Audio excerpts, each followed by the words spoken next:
Well, hello there, and welcome into the Ringerverse, your Nexus feed for all things fandom. I am Ben Lindbergh, senior editor at The Ringer and Button Mash host, also your master of ceremonies here at Ringerverse Recommends. We have a new year, and so we have a new edition of Ringerverse Recommends for you. 2026 coming in hot. We've had a ton to cover already. Night of the Seven Kingdoms, Fallout, Wonder Man. It has kept our feeds filled, which means that a few new releases have fallen through the cracks. And so, as always, we convene here at the end of the month to talk about some releases in the nerd culture space that we have appreciated, that we want to shout out, that we haven't had a chance to devote an entire episode to. Had a lot of choices to feature on this month's episode, and our main conversation considered the new Star Trek show, Starfleet Academy. I'm watching it. I'm a few episodes in. I've got mixed feelings. I'm not fully sold yet. We'll consider it for a future month. I'm reserving judgment for now. Also, I am very happy to reveal for the anime heads out there, this has been a big anime month. I'm very into Frieren. My favorite show is Frieren. And in fact, I think I found out about Frieren on a previous edition of Ringerverse Recommends when Charles Holmes recommended it. Great call, Chuck, because I have now gotten into Frieren and I am all the way in. Second season of that just came out. I'm still catching up on season 1. Maybe we'll talk about that in a future month. But there was one obvious choice for our main spotlight conversation this month. And it's a franchise that we have featured on other shows in the past, but just didn't have the bandwidth for it this month, which is where Ringerverse Recommends come in. We will be talking about 28 years later, The Bone Temple. The latest installment in the franchise, the 4th film in the series, just came out the middle of this month, and it's fantastic. I really love it. And so I'll be sitting down at a different part of this table in just a moment with my pal, Ringer staff writer, Daniel Chin, and we will go into an in-depth discussion of 28 years later, the franchise as a whole, how far it's come, where it is now, what happens in the Bone Temple. We will start spoiler-free for those of you who haven't seen it yet, just a general intro to the franchise and the film, and then we will have a clearly delineated spoilerific section at the end of that conversation. So stay tuned for some speculation about the 3rd film, hopefully forthcoming if you're into that. Of course, after that, we will have a few collected clips, not the full complement of clips this month, but we'll have a few of our friends and hosts chiming in with their own recommendations. And then I will share a listener nomination, which as always was sent to ringerverserecommends@gmail.com, where we welcome your nominations for future months. Keep them coming. I'm in the office today, as you can tell. Better production values. The only downside is that no dogs allowed. So Grumpkin is not here, my companion for every previous Recommends episode. Don't worry, Grumpkin is waiting for me at home, and maybe she'll be back in a future month, but that explains her absence here. So let's get to our conversation about the Bone Temple. I'll be back to talk to you at the end of the episode. All right. Well, we are making Ringerverse Recommends history here because I have left my house and we are recording in person. This is unprecedented, but it reflects how much we like this movie, that it was worth commuting for. And it is, because we are talking about the latest and I would argue greatest. Is that a hot take? Maybe, but we'll get into it. But latest, definitely, that's an arguable film in the, never know what to call it, the 28 franchise, the 28. There needs to be a better name for this. Yeah. I was trying to figure this out too as I was writing it, like my piece about Bone Temple, like last week or whatever it was. It's not great. It's not great, no. Especially because it starts with 28 days later. So yes, and now we're in the 28 years later, and I don't know. And now we have a colon and a secondary title. The 28 days / weeks / years franchise. The Bone Temple, which is written by Alex Garland, directed by Nia DaCosta, starring Ralph Fiennes, Jack O'Connell, Alfie Williams, Aaron Kellerman, and Chai Lewis Perry. Also, I guess, Chai Lewis Perry's prosthetic penis, which is a big draw, so to speak, as well. And Ralph Fiennes' penis also makes an appearance in this film. I didn't mean to lead with penises like this, but I guess Samson does. Anyway, there's more than penises in the movie. We will talk about other things too. I like every movie in this franchise, but they're all very different from each other, I think. And I was thinking, if you had to sort of sum up the essence of the 28 franchise to someone, because that's what we're doing here. Ringerverse Recommends. We're recommending this. Maybe some people have never seen it somehow. What would you say? How would you describe them? Because they're all zombie movies, obviously, but very different kinds of zombie movies. So what's the common thread here exactly? I think, honestly, that is part of the common thread, though, which I really love about this franchise, is that they all are so different from each other. Yeah. And I think just even beginning with 28 Days Later in 2002, it was a very different kind of zombie movie. Yeah. Like, it wasn't, I guess, the first one that necessarily had fast-moving zombies, but it really helped popularize it, and it just had such a frenetic pace to it that was really just bold and reinventive at the time. And I think every movie that they've had since, I mean, we could get to 28 Weeks Later. I feel like that one, in my opinion, is kind of like an outlier where it felt a lot more commercial. Yes. But even in that sense, it was like a very different kind of movie in that way. So I think all of these movies, they have that through line of being a zombie movie, but they all reinvent themselves in really fun ways. And I think Bone Temple does a really good job of that too. Yes. And they have different casts too. Some different creatives. I mean, the first 3 movies have no characters in common, basically. It's a fresh start every time. And Garland and Boyle, I guess, are kind of the through lines, the common threads, with 28 Weeks Later is a semi-exception. They were involved, but not as integrally. But they're different kinds of zombie movies, different kinds of zombies even, right? And, Garland didn't write Weeks. Boyle didn't direct Weeks or Bone Temple. So it's sort of you have just England, I guess. England is the common thread here, basically. A quarantined UK, fast zombies, rage virus. But other than that, it's kind of just a big gory sandbox that different people get to play in. And it's like, you don't know exactly what to expect, which I guess might be to the detriment from a financial perspective. We can talk about how the Bone Temple is actually doing at the box office, but creatively speaking, it's really exciting and refreshing not knowing what's coming next. Definitely. I mean, I think it's the only kind of movie where 28 years later ends with a bunch of guys and a whole group of people wearing tracksuits coming in. Tracksuit mafia. Tracksuit mafia just coming in, doing flips and all these things. It feels like a whole, completely different movie. Yeah. And it's coming in the last, 10 minutes of the movie.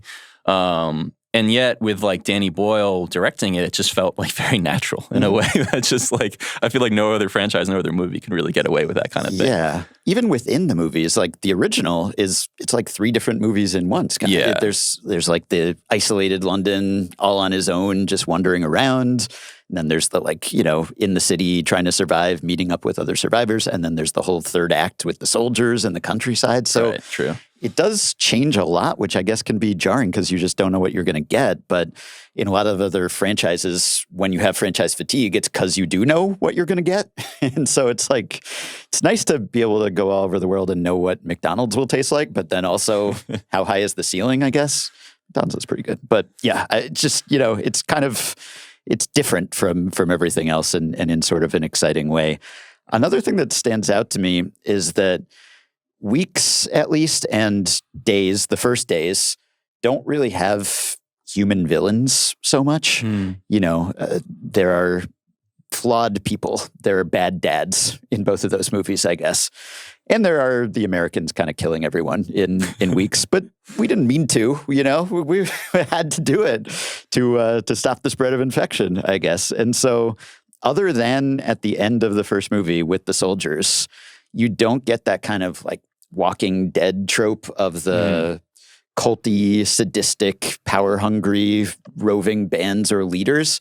But you do get that in the Bone Temple, for better or worse. I think maybe better, but that's another way in which it sort of strays from that zombie formula. It's usually the zombie story, it's about how the real monsters are the people. And that's kind of true, but not really in these things. It is actually that the monsters are kind of the monsters, but they're scary monsters, they move fast.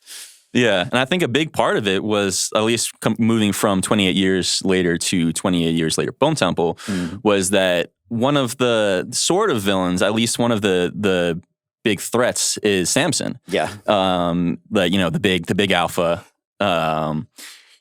he's made up to be this hugely scary zombie, and they completely subvert that in the second movie in a really fun way, where he becomes a protagonist that you really start to empathize with, sympathize teddy bear. with. He's cute and cuddly in this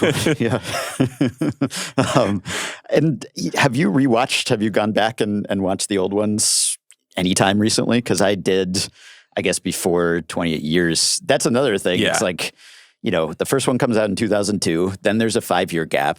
Then there's a 20-year gap, and now there's a 6-month gap. Yeah, all over the place. Franchise is all over the place. But how do you think those hold up? Or, I watched them at the time, but it's different going back and watching them now.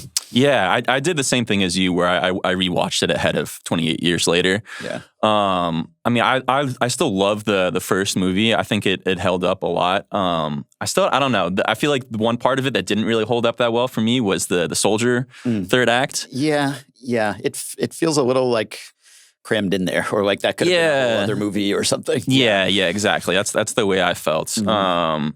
And 28 Weeks Later, again, like going back to it just being a much more commercial movie, it felt super different from like what Boyle really started off, what Boyle and Garland started off with the whole franchise. Yeah. I do find it really interesting that, especially when Boyle and Garland take the trilogy back, when they take the franchise back, they also kind of completely wrote off 28 Weeks Later. Yeah. Like in a line of text in the opening like scroll. It is an outlier, but not a bad movie, right? Yeah, it's more commercial and more just sort of standard down the middle zombie horror, but like it's good at that. And great cast too. Great cast, yeah. Renner's in this thing, and Rose Byrne and Idris Elba. Yeah. It's just it's a departure, but every movie is kind of a departure. But yeah, I guess it's still considered canon to the degree that even matters, but everything that they advance in that movie is just immediately rolled back in years. So it's like at the end of 28 Weeks Later, the zombies are in Paris, right? The it has rage that shot infection in front of the spreading. Eiffel Tower, right? Yeah, and then 28 Years Later is just like, nah. It's just like they stopped the advance, and now it's just England again, poor old England. And also, I think the bigger difference than that actually is that in Weeks, all the original infected just die, right? Because in days, they're wondering how many days do we have to hold out here? Because sooner or later, they'll just starve and die. And then they do in Weeks, like the initial wave, they've all died off by that point. And yet here we are in 28 Years Later, and is it the same strain? Is it like a new generation? Yeah, it's interesting to think about. There's not much lore exactly. It kind of doesn't matter. It's just like you're in this situation and you have to find a way to survive, but there's no indication of like, why didn't they all starve and die then? What changed, right? So it is jarring to watch years immediately after Weeks if you watch them kind of in chronological order, but there's not a lot of consistency there, I guess. Maybe it doesn't matter, but one other way it changes is that, so in the original, so I went back and rewatched them too, and they're, the original is great and like super iconic and influential too, is the other thing, is just that the fast zombies, and it's not even that the zombies are fast, but how quickly the virus spreads. Mm-hmm. And you'd think like you can't go back from that because everything else seems so slow and staid in comparison. But then we did, and we had 15 years of Walking Dead after that. So I guess you could go back, but it is so much more kinetic and riveting when you're always like 20 seconds away from possibly just being converted. The cinematography, though, in those are kind of like product of their time, I guess, just because the first one, it was a conscious choice just to be sort of lo-fi and, low res and handheld and sort of cinema verite kind of style. And watching it now on a giant like 4K TV, it's very blurry. Yeah. So it didn't age super well, I guess, in that respect. And I like that kind of like shaky cam, ground level, street level thing, although it's not as if it's a documentary or, like someone isn't in the universe filming. So I found that a bit distracting now. Plus, both of those movies have a lot of that 2000s kind of quick cutting, shaky camera. Just, it's really hard to tell what's happening in any action scene. And the Years movies look a lot different in that respect. Yeah, I mean, even with the jump to Years, I thought it was interesting that they did kind of reset the visuals where it still had a lot of that like frenetic, like shaky camera kind of thing, but it was just a more modern take on it. And a lot of just, I think that movie in general was just resetting. Like they did kind of just brush off the events of 28 Weeks Later. But there are a lot of things that even happen in that movie, like the immunity is another part of that, where it's just like you would think that the fact that there are people that are immune to the virus but can still spread it is going to be like a big thing moving forward, and they kind of just reject that. But I do think it's interesting, like, you know, Boyle had this style that he kept with for 28 Years Later, and then DaCosta doesn't try to just recreate that, which I think is great, because she makes it her own too with Bone Temple, and it's a very, very different kind of visual style, but it's another way that it's just brought to 2026. It's been modernized. Yeah. Another change, I guess, is that in the originals, the infected, like, there's only one kind of zombie, really. I guess in Weeks, true, yeah. There's the weirdly sort of intelligent or sentient kind of. But in Years, suddenly we have like all these different zombie classes, kind of in a Last of Us style way. Like you have the slow lows that are just dragging themselves. Those like the crawler? Yeah, right. And then you have the sort of standard run of the mill, really running. And then you have the alphas and just like all these different categories. And that's not explained either. It's just like, I guess the virus mutated, or there are different strains, or like this is long rage or something instead of the original rage. But who knows? But that's like, did that enrich this world for you, or was it like, this is a jarring change to suddenly come back and find all these different categories of zombie? Yeah, I think that it really did enrich it, because there are a lot of things that are just kind of implicit when you return to this world after, you know, the passage of 28 years in the franchise, at least. Yeah. And I think that's what's so effective about the reset that 28 Years had, is that you've just seen that, especially when you're starting on this remote island where Spike lives with his family, you have like a sense that this is just a completely lost time. Like it's just, this is this place that's out of time. And then you have the Swedish soldier come into play later, and he's like showing Spike like things on his phone, and he's just like, why is her face all puffed up like that? Like he just has no idea what's going on outside of the world. Has never seen fillers. Yeah, exactly. So you just have this world building sense that, you know, the world has kept moving on, but the UK has just been quarantined. It's been completely cut off, and I think that's a fascinating place to pick it back up. Yeah. So in the Bone Temple, we have some carryover. Not carriers, but we do have Kelson, who is this figure introduced in the original 28 Years, played by Ralph Fiennes. He's this doctor who has constructed this ossuary, this temple, this monument to all the dead, and goes around with his skin painted yellow, iodine, as he says. That evidently kind of kills the virus. And he's been on his own for a very long time. So he is eccentric, I guess you could say, but has a soft heart, has, you know, warm, fuzzy guy on the inside. And then you have Spike, who is sort of the protagonist of the first movie, the kid character played by Alfie Williams, who sets out on his own when 28 Years starts. He is making his first trip out onto the mainland. And by the end of that movie, he has set up shop, basically. He has left Lindisfarne and he's roaming on his own.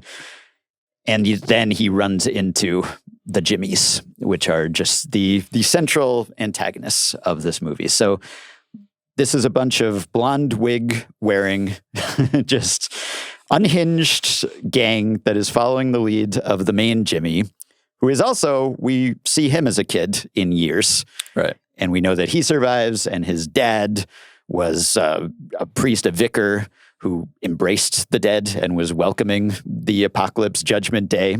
And so he's been on his own since then. His whole family is dead, and he has constructed this whole mythos. He maybe hears voices. He has positioned himself as the prophet of Satan, essentially. And he has collected this gang of kids called the Jimmies. So this is like modeled after Jimmy Savile, this, you know, notorious UK celebrity / predator. That's the look, at least. But the gang is it's kind of like a Clockwork Orange or the Warriors kind of gang, like super sadistic. And we pick up in Years, Bone Temple, Bone Temple. And immediately Spike is undergoing this hazing, this, indoctrination ceremony into the Jimmies where he kills someone kind of in self-defense and also by accident. But immediately it's bloody and it's brutal, and that sets the tone for this movie because it's pretty disturbing, actually, in a lot of ways. Definitely. Yeah, and I mean, just that opening bit where it's just like, especially coming off of the end of 28 years later, you don't know if they're actually going to... You can kind of tell from the beginning of just the introduction of them that they're a little bit off. They're a little creepy. These aren't good guys. These aren't necessarily good guys, but when you're just thrust right back into it, like they have that sound bite that shows the original rage virus breaking out before cutting to right into the action of Spike in this face-off. And I think it's really a bold choice to just throw you right back into it. But I really like that it just picks up really seamlessly, and especially just picking up off of Ian Kelson's stories, where I think this movie really shines. Yeah. Because I thought that he was a really compelling character in the beginning, in part because he's made to be this like boogeyman. And he just turns out to be this really lonely guy who's just been constructing this very bizarre, but oddly and like strangely beautiful. It is, Bone Temple. And to make him the central character was just another way where I just was not expecting that to be the direction of this movie, especially to be this like bromance with Samson. There's much more dancing in this movie than I anticipated. Lots of new wave, lots of nude dancing. Caresses, they had to throw a loincloth on him, that at some point eventually. Yeah, it's heartwarming in a way, but also like extremely disturbing. All the Jimmy stuff, because these are kids who are just being brainwashed, indoctrinated by this just incredibly creepy, sadistic dude who's creepier than in Sinners. Even like this is really scary stuff. On the flip side, though, there's a lot less rage. There's a lot less dead, a lot less infected in this movie, which probably some people are disappointed by, or that's another one of the adjustments, is that this is a much more human-centric film, and it's really revolving around the Jimmies and Spike and Samson and Kelson. We don't see Lindisfarne at all, so we have no idea really what's going on in that world. So we just completely lose that main thread from the first film. And it's just, I guess it's shifting it to a more mundane human level, which I think made me like it more because I guess there's diminishing returns really to the shock value of the rage virus and the infected. Like it's creepy every time, but after 3 movies of that, I really like the shift in tone and focus here. So I don't know whether everyone else will, or they feel like this is not what I'm expecting or signing up for in a zombie movie, but a lot less zombie action here. Yeah. No, I'm with you on that too, because you do want to see it keep evolving and be exactly what we've been talking about, like just be unexpected the way that this franchise always is. Yeah. And I think it's just its use of having Samson in this way where he's like another primary character that you start to root for after you see him tear heads off of people in the same, full just like Mortal Kombat fatality. So wild. His whole spine. Yeah. And he looks like he's loving it too. He loves ripping the heads off. And here he's just sort of nullified. And I mean, he's just like, he's tripping balls the whole movie, basically, because Kelson has this whole cocktail of drugs and sedatives and is able to just keep him pacified, basically. But not only that, he's trying to tap into his humanity and see if there's something of the original Samson left in this guy, which is an intriguing thread, I think, in the movie. Because, it becomes not just about keeping the dead at bay, but maybe even trying to redeem them or cure them, which is, it's always one way that a zombie movie or show can go. Like, how did this start? Okay, at the beginning of 28 Days Later, we see how it starts. So we know that there's a scientific experiment gone wrong. So there's no mystery about that the way there is in The Walking Dead. But as in The Walking Dead, other than, say, season 1, they're not really pursuing a cure. No one's really holding out hope for that. here, at least, that's something they're exploring kind of in a real way for the first time in the franchise. Yeah. Well, I mean, because in 28 Weeks Later, that is part of the interest, but in a very different way, too, where it was just like the immunity comes into their hands, or that at least they think that this is a way that they can create a cure about it. But it becomes the argument of whether it's worth taking that risk. Yeah. And here it's like it was just very unexpected that it went that route, and it's unexpected for Ian Kelson too. So I think it's really fun to be on that journey with him, where he's kind of just, again, he's so alone. Like Spike and Isla were the first people that he had seen in however long, like decade plus or 2 decades. I don't remember what he said. Yeah.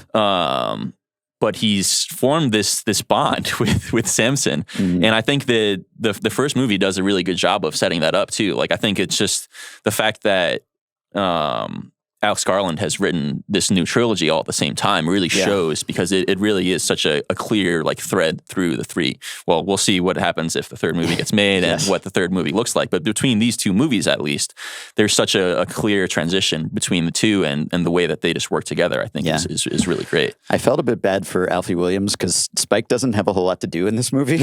He's kind of like the hero of the first movie. Yeah. And it's a coming of age movie. And here, he's just like trapped and traumatized the entire time. He's just kind of like whimpering and horrified almost the whole movie. It's just like, I hope he has a little more to do in the third movie if there is one, because I'm just imagining like, boy, you had a lot of rich material in years, and here you are just going to be staring at horrors and like throwing up the entire time. Just terrified the entire movie. Yeah. I really, I don't know how, I guess we're already kind of in spoiler territory, but with Spike, I really just expected him to just go home. I thought that too. Just go home. He's 12 years old. The thing is, I guess this is something people often say about, captors or people who are kind of brainwashed by, abducted, whatever. It's like, well, couldn't they have gotten away at some point in all of this? In this movie, they are like close to his home, right? Because it's the same area. It's where Kelson is. This is within walking distance. And it seems like, well, can't he just slip away and go back? Like, I know he knows where he is. Yeah. His dad's not a great dude, but like compared to Jimmy, and so, but I guess there is the scene where he kind of tries to slip away, and it's just hard because they're always vigilant for this. But Jimmy and his fingers, they're just like so disturbing. I think more disturbing than any of the infected, because, they're just raging, right? And here, there's almost a little bit of sympathy for Jimmy in a sense, because you feel like, okay, he's mentally unwell. Maybe he is hearing voices and attributing them to old Nick, the devil. And also, he was abandoned at a young age, and who knows what he's had to do to survive and everything. But he's just constructed this entire religion, essentially. And there's a lot of torture. There's a lot of flaying. There's some Ramsay Snow action that goes on here. So if you're squeamish, if you have some misgiving, maybe you're out on a zombie movie to begin with, I guess. But this is, I think, more disturbing on a human level than just kind of, the gnashing of teeth and the bloodshot eyes and the tearing out people's throats, because it's human on human crime, and for no discernible reason, right? Like, his whole mission is basically to be the biggest baddie and to go around just offering charity, as he calls it, which is, death, various varieties of painful death. And there's no purpose to it.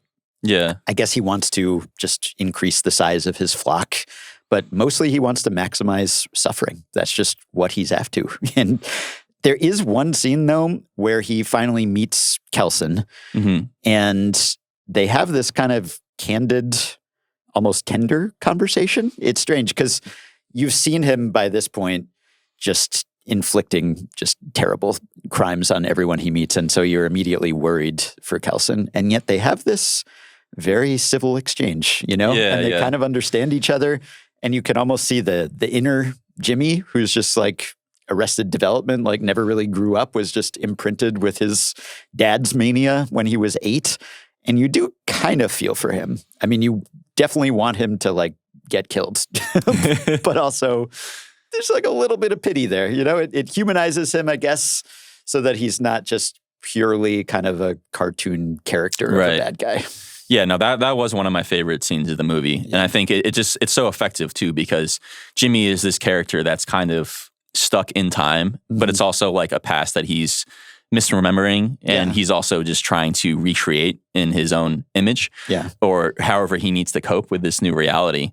But it is so effective because we saw what he experienced in the opening of 28 Years Later, and just seeing his father, lead a horde of infected and embrace that fate, and seeing his sibling and his mother get killed, like all of that. Yeah. But it's really interesting to go back to that scene. It's just because Ian Kelson doesn't really have that good of a recollection either. He's like talking about how he doesn't actually remember. He just remembers how, there was a sense of stability in the world that's just gone now. But in terms of the specifics of what it was like, he doesn't really remember. And I think it's just a really, really fascinating exchange. And again, like Ralph Fiennes' performance. Gotta call him Ralph at some point. At some point he's a Ralph. But his performance is really just so good throughout. And he's able to toe this line where he's clearly so brilliant, but he's still been so messed up from being alone for so long. Yeah. Like nobody else in the world is going to give Samson this kind of chance, this kind of treatment. Yeah. But it's just his kindness and his humanity comes out in like a scene like that, really, really well. And he just has this this humanity to him that's so effective. And the Iron Maiden pyrotechnic scene is just like one of my favorite scenes I feel like I've seen on a big screen in like a while. I think so too. Yeah, there's, not to give too much away, but the action set pieces, there's not as much of that, not as many like huge hordes of sprinting infected, though there's some. But yeah, the big climax, like visually, emotionally, it is just humans really, but it's fine. It's just like he's leaving it all on the field. He's bearing it all physically, emotionally, figuratively. He's incredible. He's always great, obviously, but he has this kind of human quality in this franchise that even though he's off kilter and disconcerting off the jump because he looks like he's lost his mind, but then you realize that actually he's maybe the best adjusted person in this whole world, even though he's... Says a lot. Yeah, it does. It's, low bar maybe, but yeah, like he connects with everyone because they immediately just feel that human connection with him. Even if it's someone like Jimmy, Sir Lord Jimmy, who's just like the most inhuman character here, they do kind of bond. And we do as the viewers, just like wanting to connect with this, like, I want to go to the Bone Temple and just like hang out with Kelson and just like get high and have him drug me and stare at the moon and talk about life. Like it seems great. But yeah, I like that scene too when he is talking about, it's with Jimmy and he's older than Jimmy. So he's like, you must remember really what the old world was like. And he's saying, I remember details and places and dates, but I don't really remember what it was like on a moment-to-moment level, except that we had that sort of sense of certainty, that it felt like there was a strong foundation to the world. Right. I identified with that because, we haven't been through rage virus outbreak, but there have been times in the past several years when it has felt like we're losing our moorings, whether it's our own pandemic or political upheaval or whatever it was, where you do kind of question things that you took for granted. And it's like, well, no matter how bad things get, it can't get that bad. And then you think, wait, actually, maybe it can get that bad. So that really resonated, I think. So I appreciated their exchanges. Just great character. And even though Samson doesn't have a lot in the way of dialogue in this movie, really conveys a lot with the body language and just the eyes and the expression. So Louis Perry just does a lot with a little in terms of, lines. Yeah. But he's also just like the physicality of what he's doing too is also like, it's the combination of the two of them is really fun too. Like their dance sequences, like, I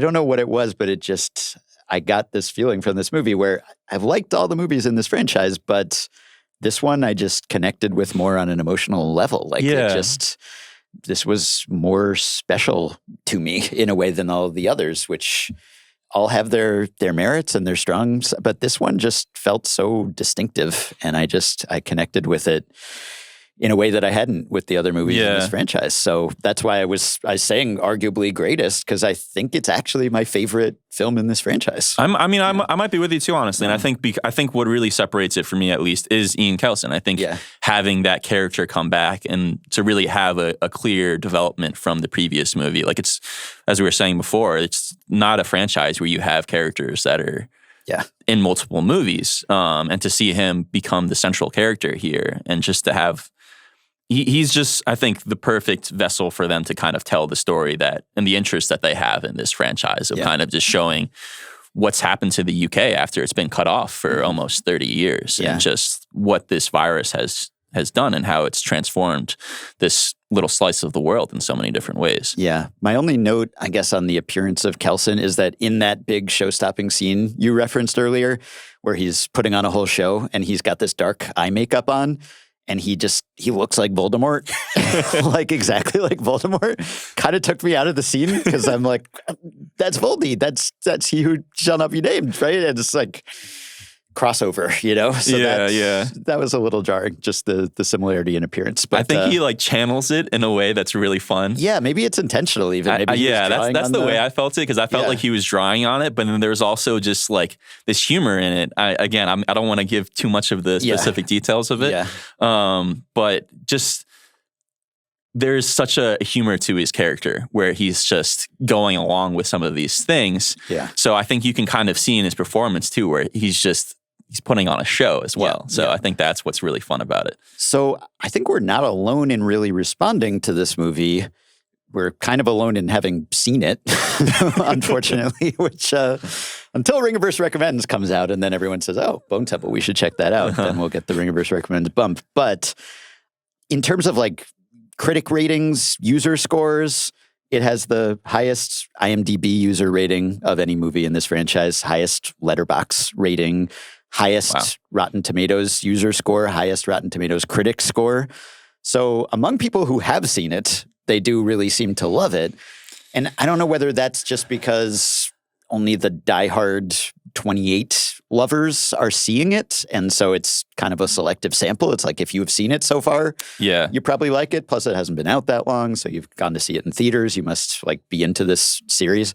But then again, I don't know whether this would even appeal to some segment of the like established 28 days, weeks, years franchise, because it's so different from the others. I don't know that liking those previous movies is that great a predictor of this one, but it has been, I hesitate to say flop, but it's definitely underperformed. It's opened a lot lower than Years did even, which I'm sad to see because I really like it. And I also want them to make a third movie. So do you have any thoughts on why this doesn't seem to be cashing in?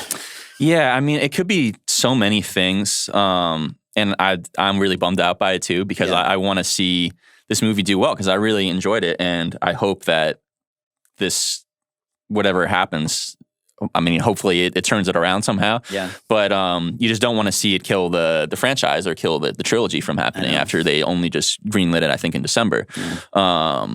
I mostly blame Sony, I think, for this. Because, I mean, part of it is just like putting movies out in January is not historically going to do that well at the box office. Anyway, there's a lot of factors working against it, just even beyond the merits of the movie itself, just being an R-rated movie, zombie movies.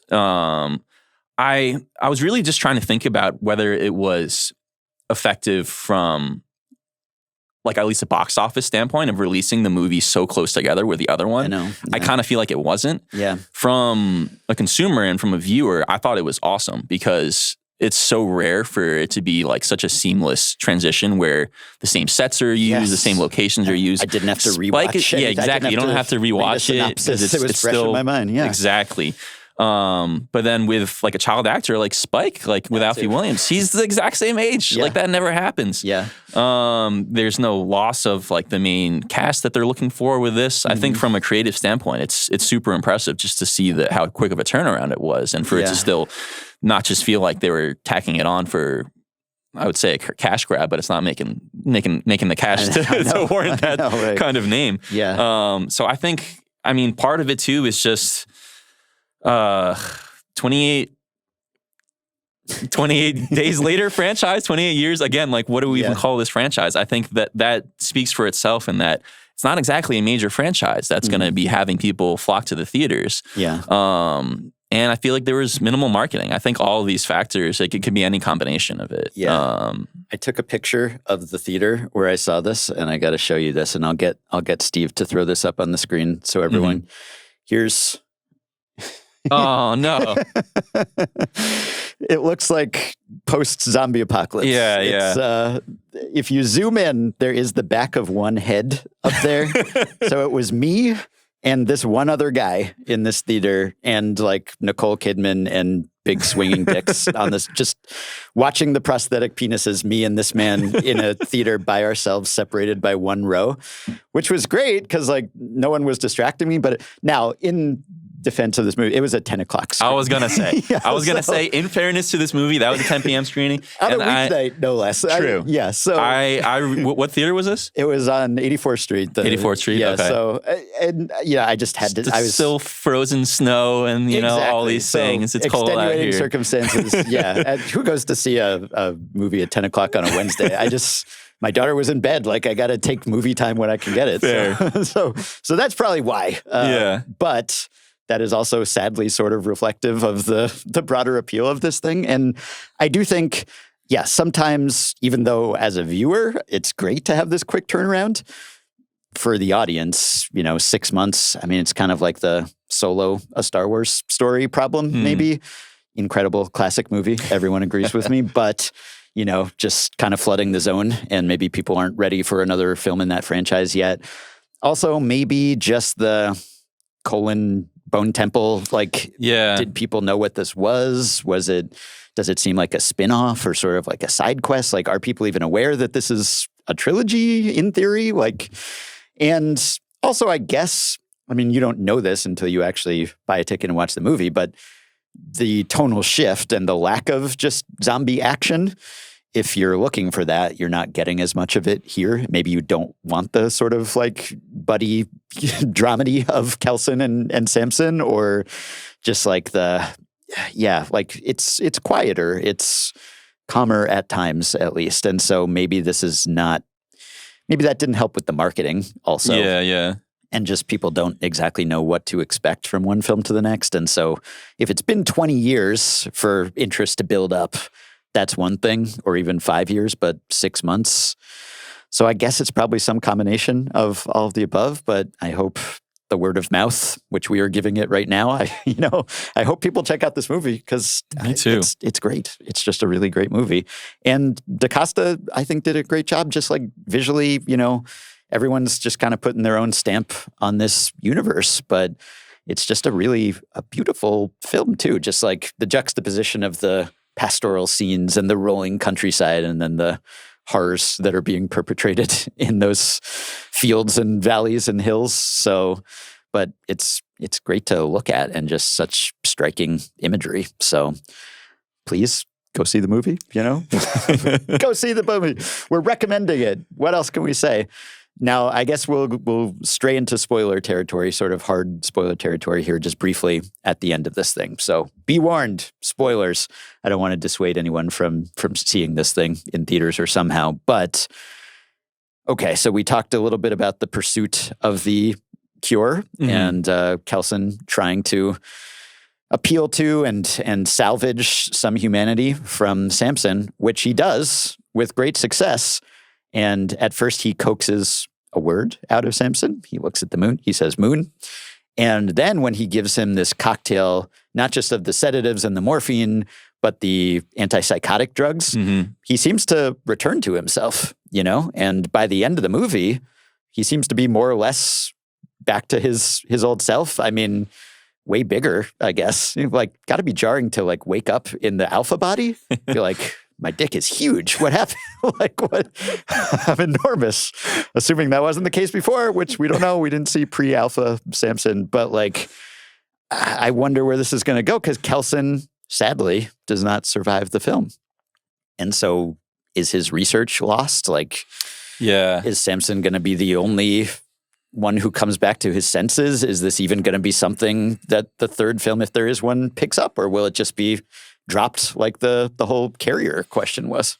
Yeah, I mean, I think that's another thing that's so impressive about this movie and what DaCosta is doing with this too. And I guess, Garland, who wrote it, is it feels like it's such a good middle movie where so much is happening in the vacuum of this film, but it sets up all these really compelling questions that you're raising here. And this third movie could just go so many directions where Samson could be one of the most important characters. And I hope he is, because he has this clarity at the end of the movie where he's actually speaking more lines than just the moon. Yeah. And we see he's flashing back to his old life. Like, he remembers who he is and what life was like before that. And another great scene in this movie is when he has become sufficiently human again that his pack turns on him. Yeah. And they no longer see him as the alpha or as the leader or one of them. And suddenly he's fending off all of these followers of his. That's the moment when you realize okay, he's now no longer infected, or at least, he's sentient enough that they don't recognize him anymore. Yeah, even though he didn't have that many scenes on his own, I think they did a really good job of establishing his perspective in a really, really small amount of time. Even just there was a early shot of where you're seeing what he's seeing, and he sees the uninfected human, but looks like he's infected. Yes. Like this horrifying image that he's seeing. To the monsters, we're the monsters, the whole Station 11 thing. It's to the infected, everyone is infected. Right, exactly. And it's something that Ian Kelson theorizes, and he says it later on where, he's wondering what it does to the mind, and he comes up with the idea that they have this form of psychosis and that their mind is being clouded by the rage virus as well. And so he seeks to treat it.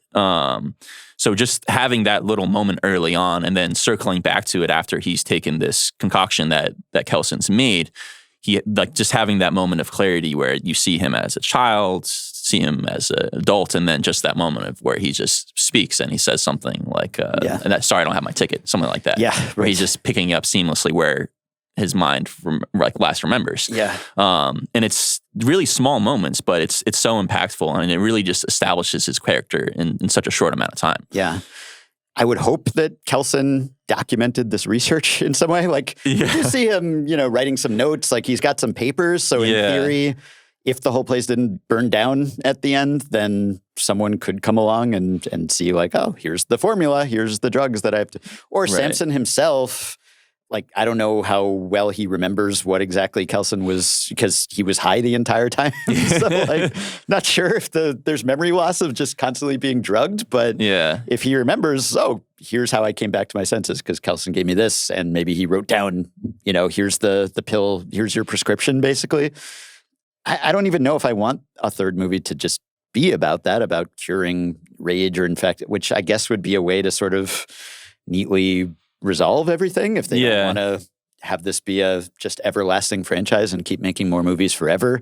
If there is just a cure and it's not even just about containing it, but everyone's all happy in one big non-infected family at the end of this thing, I guess that's an ending. I don't know if I want that really. I don't want the third movie to be anything that I am already expecting. I guess that's the thing. It's whatever I could concoct for where this would be going next is kind of what I don't want to happen, because I just want it to be something that's completely out of left field again. Yeah, and I think, again, I think it's what's so effective about this, the way the movie ends and sets up the third movie, because it could go so many directions. And one thing that I'm still very curious to see if it's a thing is just the whole relationship with Isla the baby from the first movie, because it seems heavily implied, at least to me, that this baby was Samson's baby. Yeah. With the infected pregnant woman, that whole scene. Yeah.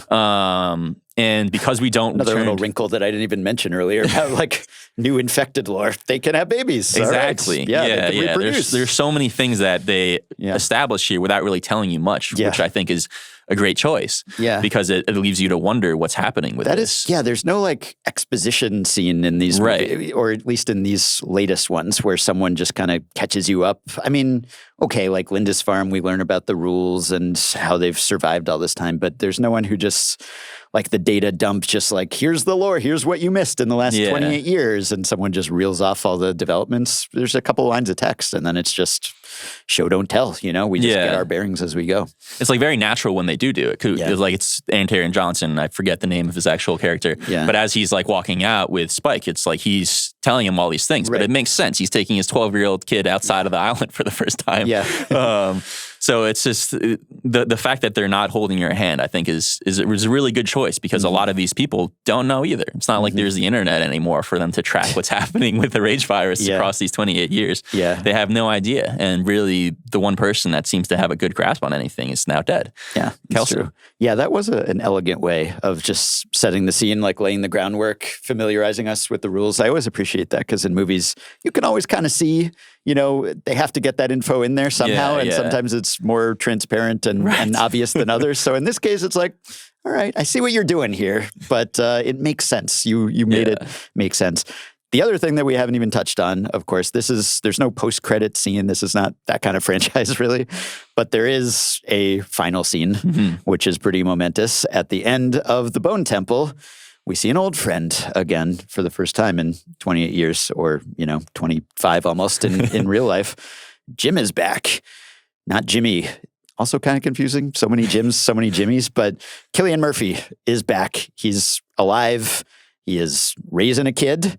And they're out in the countryside. And at the very end, we see the intersection, the lines cross, the streams cross. And the original 28 Days Later cast, or at least one character, meets up with Spike and his new companion from the Fingers. And as they are being chased and besieged by infected, Jimmy's kid, Das, or Jim. Important distinction, Jim versus Jimmy. Yeah. But also brown hair versus blonde wig. But she says, do we help them? And he says, of course we do. And meanwhile, she's been preparing for a test. He's been quizzing her on World War II, European history. And now we're back, So this feels like in the hands of another creator or franchise, this could be fan servicey and sort of heavy-handed way of tying it all together. I'd be fine if we had never seen Jim again. Hope he's doing well, but didn't need to know necessarily. How are you feeling about that reveal and seemingly setting up much more Jim and everything kind of colliding at the end? Yeah, I thought it was a lot of fun. I'm really curious how I would have felt about it if I didn't know about it going in, because Danny Boyle was very transparent about it. Even months before, but right around the release of 28 Years Later, when he was doing the press, he was talking about it. Oh yeah, Cillian's not in this one, but he's there. We're putting this in the spoiler section, but we may not have needed to. So yeah, you probably know he's back. But yeah.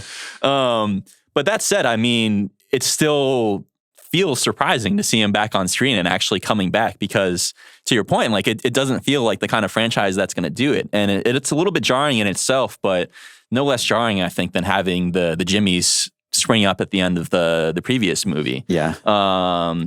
And I think because there has been such this huge passage of time, I'm really curious to see what's happened to him this whole time. What happened to Naomi Harris is another question, and if she's going to be in this third movie as well. Presumably this is their kids together. Yes. But we don't know exactly. Yeah. Yeah. So, I don't know. I think he's also an interesting protagonist to come back to because he wasn't exactly this hero in the first movie. He starts off as being very much a fish out of water, as anybody would be when you wake up in a hospital, which is why he's kind of the perfect protagonist for this kind of movie, because he's just so scared and unsure of himself throughout. I think there's a huge switch where he becomes like Rambo when it comes to the soldiers. That's, I think, part of why I wasn't a huge fan of it, because it just felt so inconsistent with his character. The beginning of that was so influential when he wakes up in the hospital and everything's deserted, and they had to just guerrilla film make that where, they were just filming it on these deserted streets of London whenever they could. Basically, they didn't have the budget to actually rope off. And, that was kind of ripped off in the opening of The Walking Dead, where Rick kind of comes to in the same way. And so many moments in that movie, that just the fast zombies in general, the moment when Brendan Gleeson's character turns and it's like heartbreaking. Yeah. Glad there's a good dad in that movie, at least, because just like makes up for the bad dads in the later episodes. But yeah, he really evolves just over the course of that movie as he gets his bearings in this world. Seems like, he's obviously he hasn't descended into savagery the way that Jimmy did. And he's trying to keep up the education and the civilization and the memories. And he's looking great, looking well groomed. Killian keeping it tight. Like post Oppenheimer. Yeah. I mean, it's so like, obviously he has retained, kind of his essential humanity and is trying to pass that on. So he seems like he might be a good surrogate father figure, mentor for Spike, hopefully better than Jimmy was. Although just like imagine them meeting him and like, what's your name? Jim. Like, oh, not again. Is anyone else named something different in this world? But yeah, I like, again, if he had not come back, I wouldn't have felt unfulfilled. Like I'm okay with this timeline and these characters and this setting, but in Garland, I trust, I guess, at this point. Like Garland and Boyle have made so many of my favorite movies and like Sunshine and just like everything that they have teamed up on, or almost everything. So I'm in. I hope we get to see it. I hope they get to make it, which seems somewhat in doubt now, possibly. Me too, but I mean, I feel like hopefully with Cillian Murphy's star power too, I think that's probably going to help it. But I'm really curious to see where they could go with it, because again, there's all these different paths they could take with Samson, but now bringing Jim alongside of that too, it's like, it's opened up an entire new set of options. I know it is tough to lose Kelson though. Like the prospect of he was fantastic. Kelson-free movie. Yeah. It's just like big shoes to fill, I guess. As much as I'm looking forward to sentient Samson, it's going to be a big loss, because he stole years, and then to the extent that they built the second movie around him, and it's going to leave a big void. But then Cillian Murphy steps into that void, so hopefully he's equal to the task along with Samson. So just can't really recommend it highly enough. Like I hope that's coming through here, that we just really like this movie. So go see it, because we want them to finish this trilogy. So highly, highly recommended. And I guess that'll do it for us. So Memento Mori, Memento Amoris, and how's that? How's that? We have a lot to thank British people for, right? Fish and chips, wine gums, Taskmaster, and now my personal favorite game of 2025 and 2026, Power Wash Simulator. This game is nothing but therapeutic, and if you don't believe me, Oxford said so. So that has to mean something.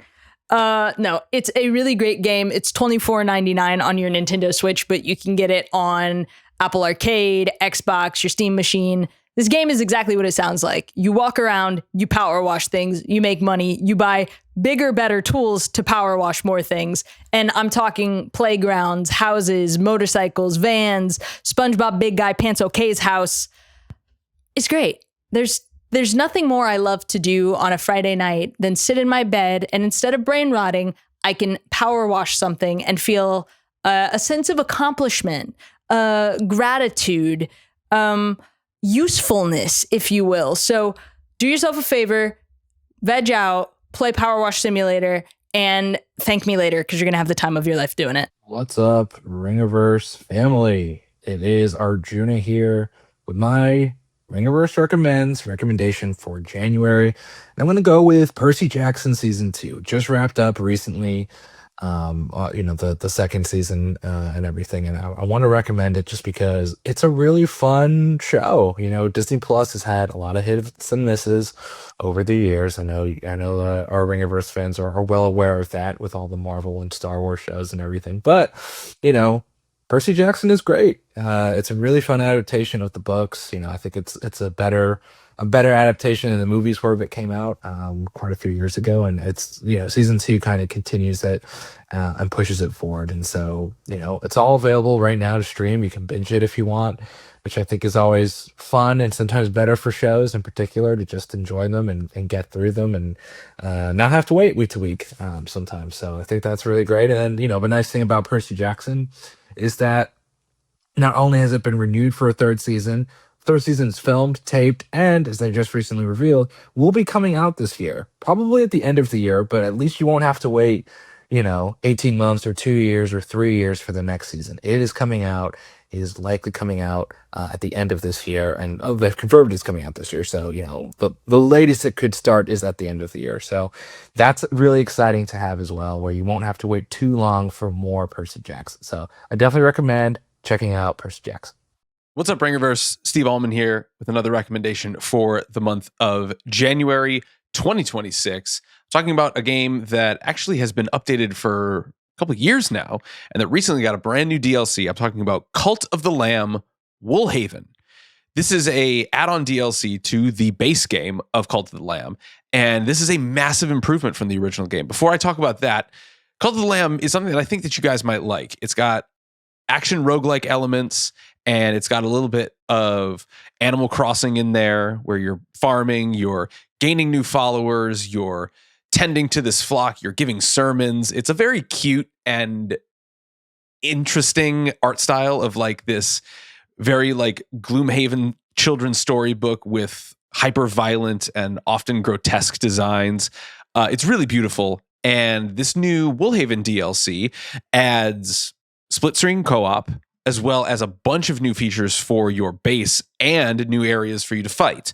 So it's not a bit more of the same, but it's kind of a revitalization of this base formula and what made it so good. I'm loving it. I think you guys should really check it out. Woolhaven for Cult of the Lamb. Hello, Ringerverse. It's Matt James from Button Mash.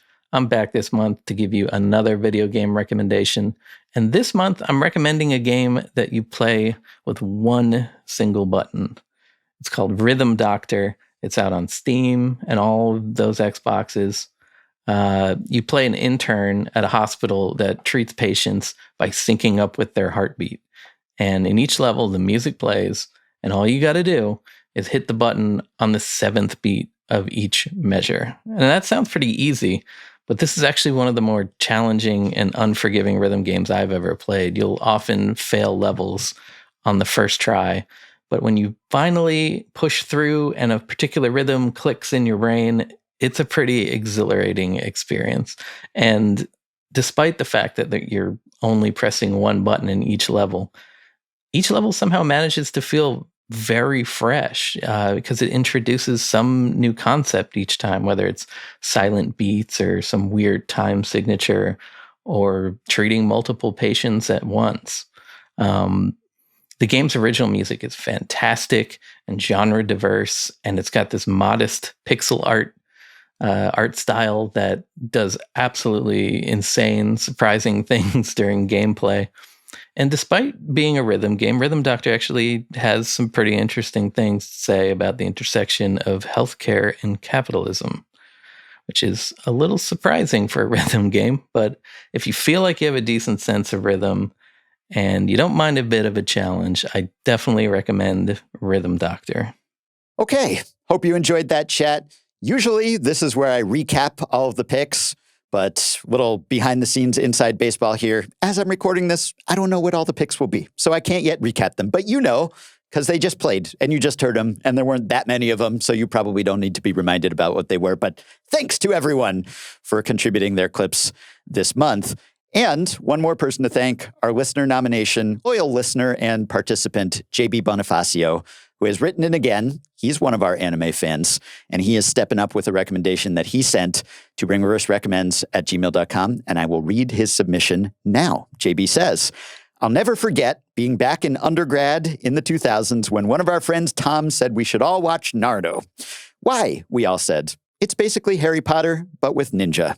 Tom said. So, in the grand tradition of simple but effective pitches, my Ringerverse recommends for the month of January 2026 is Season 3 of the anime Jujutsu Kaisen, out now on Crunchyroll. Why, you all ask? It's basically a cult Harry Potter, I say. If you've watched The Ring and The Grudge, you know that curses are the manifestation of negative energies emanating from human beings around the world. But what if human beings could harness said cursed energy to be badass sorcerers? And what if said badass sorcerers had to take on mystical entities that they'd make the ones in The Ring or The Grudge look like Slimer in Ghostbusters by comparison? This is the central premise of one of the biggest anime of the last decade. How big is this show, you say? Season 1, which aired back in 2021, was the most discussed TV show worldwide on Twitter, surpassing Season 1 of Squid Game. Season 2, which aired in late 2023, went on to be named by Guinness World Record and data science firm Parrot Analytics as the most in-demand animated TV show, with a global demand rating 71.2 times that of the average TV show. Wow, JB, bringing some data to bear here. And what about Season 3, which again is currently out now? Well, Episode 4 is the highest rated episode of the series on IMDb with a score of 9.8 out of 10. And everyone I've talked to that's read ahead in the manga all say the same thing. They all say Season 3 blows Seasons 1 and 2 out of the water. All right. Well, if that doesn't get you hyped, I don't know what will. Thank you, JB, for the recommendation. Thanks to everyone who sends in recommendations to ringerverserecommends@gmail.com. Please keep flooding our inbox with your nominations for February and beyond. We have a lot on our radar. Stay tuned to both of our feeds, to the Midnight Boys, to Button Mash, to everything on the Ringerverse feed, as well as our sister feed, House of R. We will, of course, have continuing coverage of Night of the Seven Kingdoms coming. And we will finish up our Fallout Season 2 coverage with the grand finale on Button Mash coming next week. So as always, thanks for supporting us. Thanks for listening. Thanks for participating. And thanks for encouraging. And thanks very much to Steve Ahlman for producing this episode remotely, and to Arjuna Ramgopowell for, as usual, providing his senior podcast management. Thanks most of all to you, the listener. And until next time, I hope that you'll recommend the Ringerverse.